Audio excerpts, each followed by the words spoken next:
Of course, everybody asked, why didn't his parents do the right thing? Why didn't he call Gabby? Because I'll tell you what they were doing. They were scrubbing the van. They were taking all the evidence out of the house. And then all of a sudden, Daddy and Brian went and bought a camper top around the 7th day. And they put that camper top on that red truck. And then the neighbors across the street, they just said it 3 days ago. Well, you know, we saw Brian get in that camper truck, and we thought, wow, this is so small, this tiny shell on top for two grown-ups to take their son on a 3-day camping trip. And guess what, Brian? When they came back, he wasn't in the truck. So then comes the ruse about the preserve and the swamp. Okay, nothing's happens for 5 days, and then this Bertolino, this Stephen Bertolino, I keep calling him the wannabe Johnny Cochran, O.J. Simpson lawyer, and he calls up on last Friday, and he says, a week ago Friday, and he says, oh, we want to do the right thing. Brian took his Mustang to the preserve. He goes there a lot, and we were worried about him. So we went out and found his car. He went on Tuesday. We found the car on Wednesday, and we put a note in because we were so worried Brian might hurt himself. He's too big a coward to commit suicide. Then we went and got the car on Thursday and brought it back to the driveway, and the lawyer calls him on Friday. You know why they waited 5 days to tell the cops? Because Brian's already gone.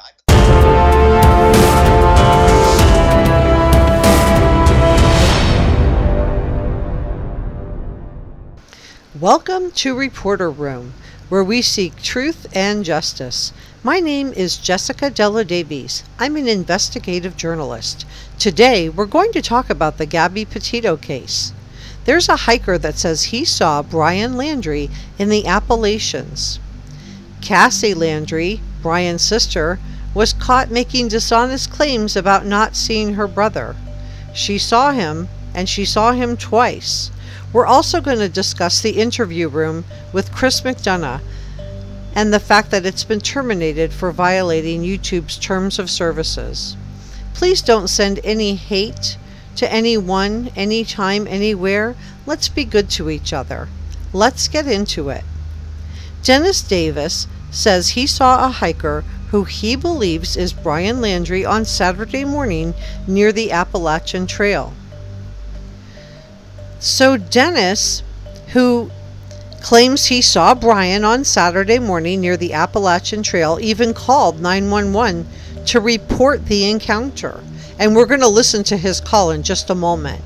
If you're finding this information to be helpful, please subscribe, like, and leave a comment. So Dennis said that the man that he believes is Brian was driving a white pickup truck and that he saw him around 12:30 a.m. on Saturday in Tennessee near the North Carolina border. Dennis said, and I quote, "He was talking wild. He said his girlfriend and he got into a fight. She loved him, and he had to go to California to see her. And he was asking how to get to California using back roads." So Dennis told him to take Interstate 40. County 911, what's the location of your emergency? Well, I'm on the highway right now, but I ran into Brian Lauer just a little while ago. Okay, where did you see him at?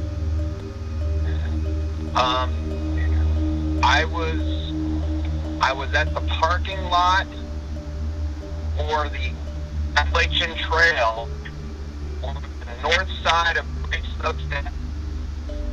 on Waterville Road. Okay, and just on Waterville, or did you see him near a house? Did you see a mailbox? He was driving a truck, and I stopped and talked to him. It was a white truck. I think it was a Ford F-150. I'm not 100% sure of that.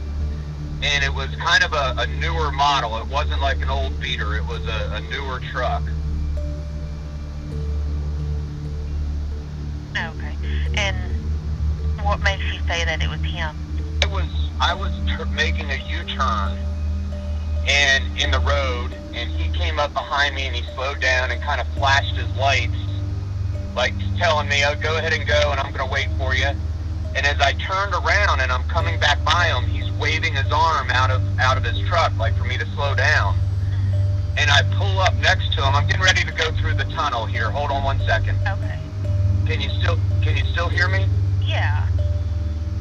Yeah. So when I stopped, and I was. I think I lost you. And he was talking wild. He said that his girlfriend loved him, and he had to go out to California to see her. And he was asking me how to get to California. And I said, well, you can get on I-40 right there and drive west, and you'll get there. And he said, no, I think I can go this way, and kind of left. But he was acting funny. And I wasn't sure about what he looked like. And then I went and parked and pulled up the photographs of him. And I'm 99.99% sure that was him.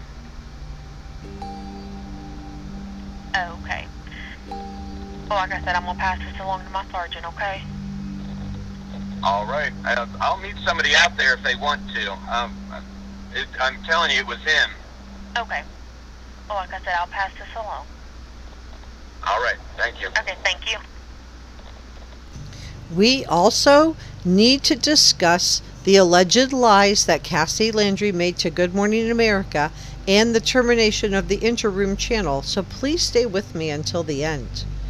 So Dennis said that there was no doubt in his mind that he was speaking with Brian Laundrie.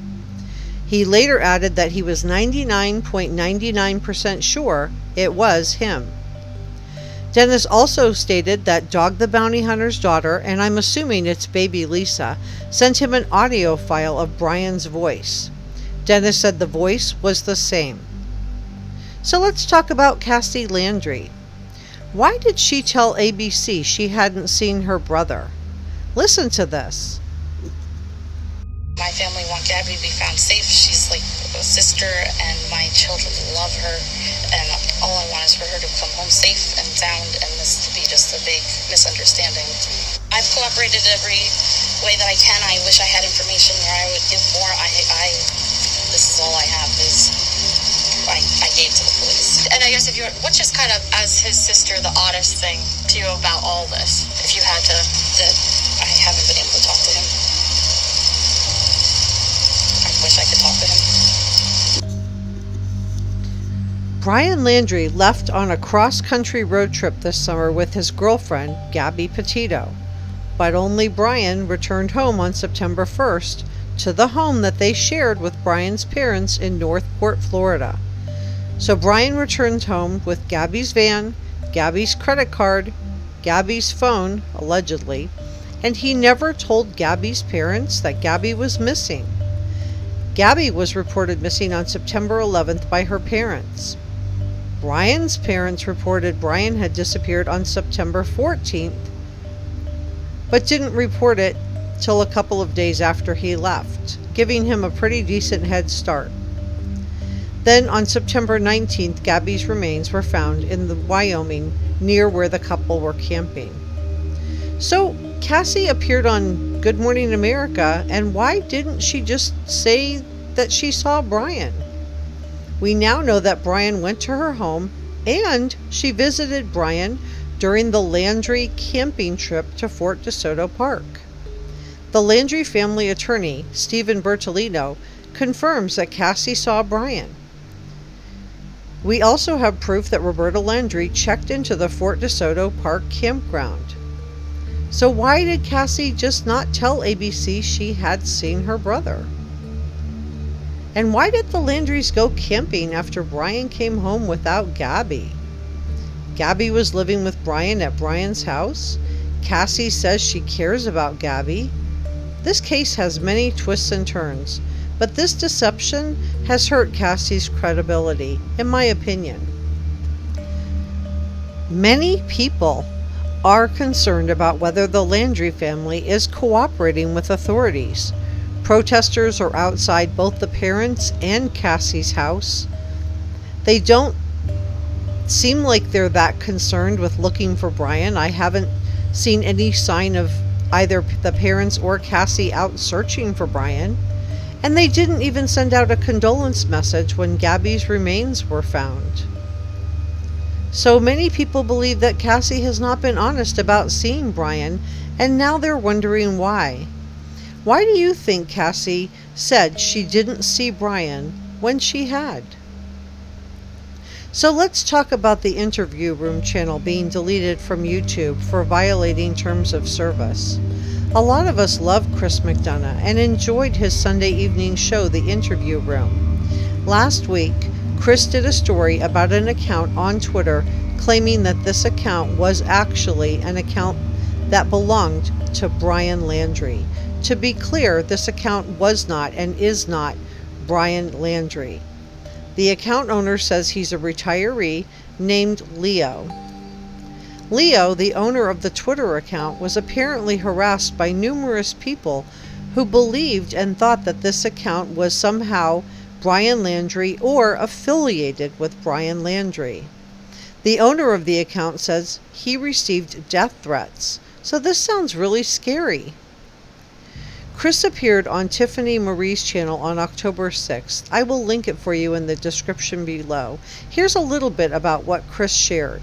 Everybody listening to me tonight in the interim, while I'm trying to get this all coordinated and set up again, let's make 3 channels as big as the interview room.